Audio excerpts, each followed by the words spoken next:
o'clock ஆயிடுச்சுங்க. அப்புறம் சீக்கிரமா இந்த முருகன் பார்க்கறதுக்கு இவதான் அப்பாக்கே உபதேசம் செஞ்சிருமே. நம்ம இன்னைக்கு சுவாமி மலை வந்துட்டோங்க. இங்க மேல கோவில் கீழே கோவில் சொல்லலாங்க.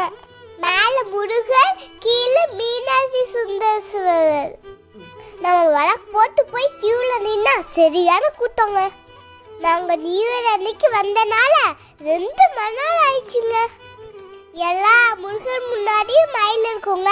ஆனா இங்க மட்டும் யானை பாக்குறங்க. தமிழ் வருடத்தை அடிப்படையாக கொண்டு இந்த கோயில்ல 60 படிக்கட்டுகள் இருக்குங்க. தலைவீச மரமா நெல்லி மரம் இருக்குங்க. இங்க வந்தா சீக்கிரமா திருவாரூருக்கும் நம்பிக்கைங்க. நாங்க சாமி கும்பிட்டு கீழே பசார வாங்கிட்டு அடுத்த கோவிலுக்கு கிளம்பிட்டோங்க. நீங்களும் வந்து கும்பிட்டு போங்க.